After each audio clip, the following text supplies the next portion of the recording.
Hello, Dominic and the ladies purse എന്ന ചിത്രത്തിൻ്റെ ഏറ്റവും പുതിയ OTT അപ്ഡേഷനാണ് ഇന്ന് നമ്മൾ നോക്കാൻ പോകുന്നത്.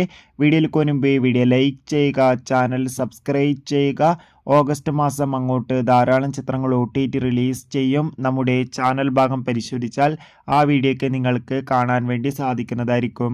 മമ്മൂട്ടി, ഗോകുൽ സുരേഷ് എന്നൊക്കെ പ്രധാന കഥാപാത്രങ്ങളായ ചിത്രമായിരുന്നു Dominic and the ladies purse. ചിത്രത്തിന് അത്യാവശ്യം ഒരു വിജയം സ്വന്തമാക്കാൻ വേണ്ടി സാധിച്ചിട്ടുണ്ടായിരുന്നു. അതുകൊണ്ട് തന്നെ എല്ലാ സിനിമാ പ്രേമികളും ഒരേപോലെയായിരുന്നു Dominic and the ladies purse എന്ന ചിത്രത്തിൻ്റെ OTT റിലീസിനായി കാത്തിരിക്കുന്നുണ്ടായിരുന്നത്. ഫൈനലി ചിത്രത്തിൻ്റെ OTT അവകാശങ്ങളൊക്കെ വിറ്റുപോയിരിക്കുകയാണ്. ചിത്രത്തിൻ്റെ OTT അവകാശങ്ങളൊക്കെ ഇപ്പോൾ ആമസോൺ പ്രൈം വീഡിയോസ് എന്ന OTT പ്ലാറ്റ്ഫോം സ്വന്തമാക്കിയെന്നും ചിത്രം ഈ വരുന്ന ഓഗസ്റ്റ് മാസം 28 OTT റിലീസ് ചെയ്യുമെന്നാണ് ഏറ്റവും പുതിയ റിപ്പോർട്ടുകൾ സൂചിപ്പിക്കുന്നത്. എന്തായാലും മമ്മൂട്ടിയുടെ Dominic and the ladies purse എന്ന ചിത്രത്തിൻ്റെ OTT റിലീസിനായി നമുക്ക് കാത്തിരിക്കാം. ചിത്രം കണ്ടവരുടെ അഭിപ്രായം കമൻറ്റ് ചെയ്യാൻ വേണ്ടി ശ്രമിക്കുക. കൂടുതൽ സിനിമാ വാർത്തകളും OTT അപ്ഡേഷനും ബിഗ് ബോസ് വാർത്തകളും ലഭിക്കാൻ വേണ്ടി നമ്മുടെ ചാനൽ സബ്സ്ക്രൈബ്